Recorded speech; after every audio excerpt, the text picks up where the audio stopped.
Thank you. Through your Chair, Connie Lamb, Commonwealth of Massachusetts. Although I do applaud the intent of this proposal, I simply feel that there are too many flaws. Today, the U.S. is indeed falling behind in other nations in math and science departments. But is this how we are supposed to address our problems? That when we have a problem, we try to correct it with more teachers. Obesity is a large problem in the U.S. In order to stop that, are we supposed to simply hire more physical education teachers? Also, what would happen in the future?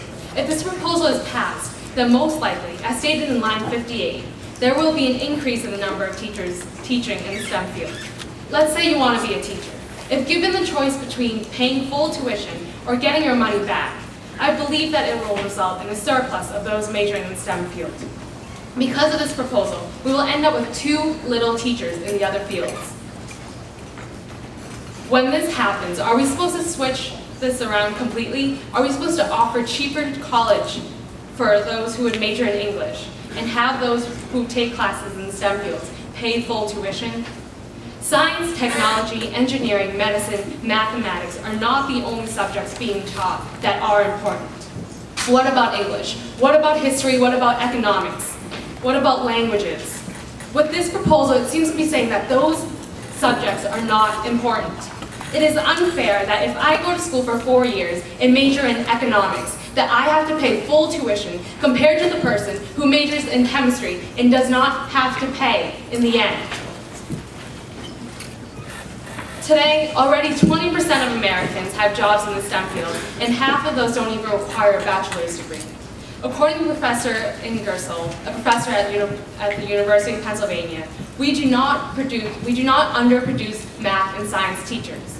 In May, data was released that $50.6 billion will be made in profit from student loan programs in 2013. Our country is already $16 trillion in debt.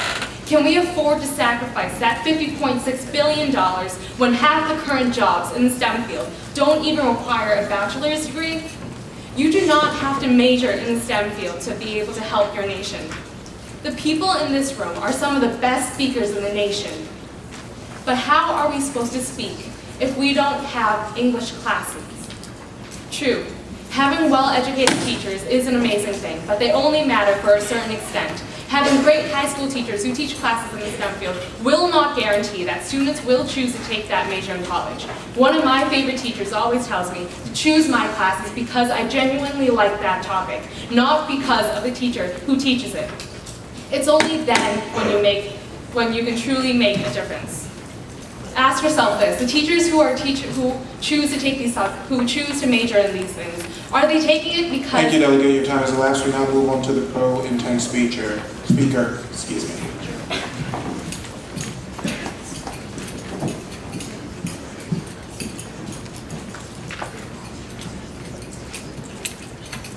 The delegate from Oklahoma, Ms. Phillips, you are recognized for your 2-minute pro-intent speech. Thank you, Chair. Phillips, Oklahoma. STEM areas of study are some of the most promising, most profitable, most exciting fields that you could go into right now. Hard science is making huge strides in physics. How often do we hear about some new development in medicine? In my home state of Oklahoma, biotechnology is big business. I myself plan on going into microbiology, but the tragic thing that I have witnessed in my hometown is that the teacher who's teaching you these subjects can make a difference. At my local high school, one of the biology teachers is terrible. She's unqualified. She doesn't know her stuff. And I've seen so many of my peers turned away from biology because they've had a bad experience with it. But the robotics teacher at the middle school who leads the bot ball program, she has made so many of my friends enthusiastic about robotics and engineering. I believe this proposal would result in more students to discover these areas. This would not be cutting programs in other schools. Previous delegates have brought up that this would make English unimportant, this would diminish history, but we are not diminishing these programs. We are helping fields where it has been shown time and time again that we have less than half of the teachers being qualified to teach these STEM areas, that people get turned away from these areas when the teachers follow only the curriculum without even understanding what they're teaching. And we've all heard of wage gaps between men and women, how women earn less than $1 to every dollar men make. 85% of wage gaps can be explained because of the fields women go into. And do you know why women tend to go into the liberal arts and humanities that